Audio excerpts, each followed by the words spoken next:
EBT బ్రాకెట్లో electronic transfer preferably or through other regular employees courts and ఇది ఎప్పుడు రాసింది?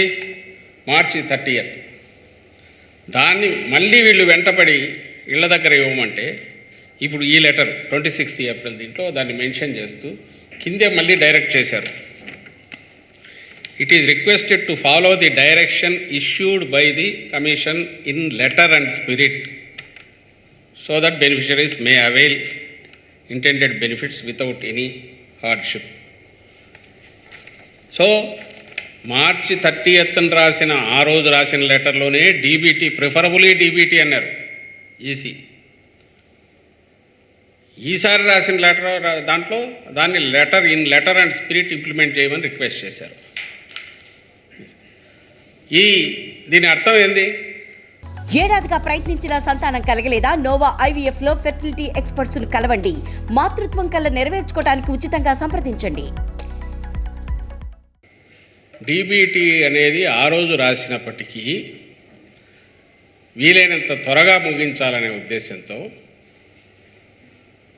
సెక్రటేరియట్స్ దగ్గర తీసుకుని ఆ తర్వాత ఇళ్ల దగ్గర రిమైనింగ్ ఇవ్వడం అనేది ఆ రోజు చేశారు. మళ్ళీ చంద్రబాబు నాయుడు గ్యాంగ్ మొత్తం వరుస పెట్టి గవర్నర్ను కలిసి పైకి లెటర్లు రాసి ఇంకా ఢిల్లీలోనే కూర్చోన్నారు ఈయన ఏజెంట్లు. పొద్దున్న లేచిన వచ్చి ఎలక్షన్ కమిషన్ ఆఫీస్ మీద పోయి పడి అక్కడి నుంచి ప్రెజర్ తెచ్చి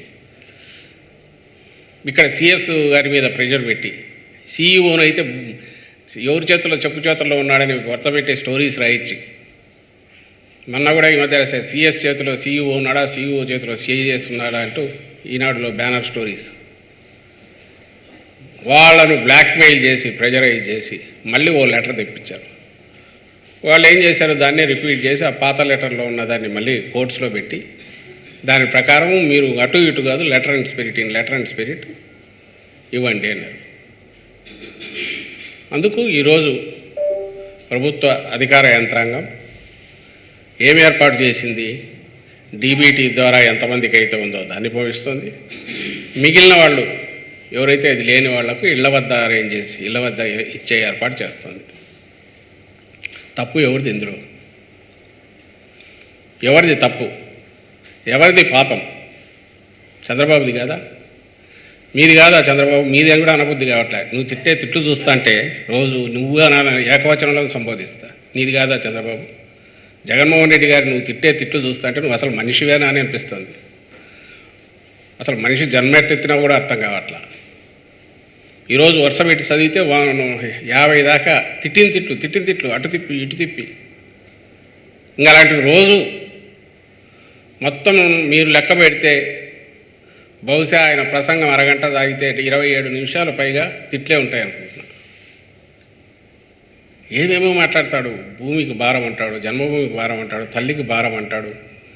ఏదైతే చంద్రబాబును చూసి వాళ్ళ నాయన కూడా సిగ్గుపడి ఉంటాడు వాళ్ళమ్మ, అవన్నీ తెచ్చి ఈరోజు జగన్మోహన్ రెడ్డి గారికి పెడుతున్నాడు.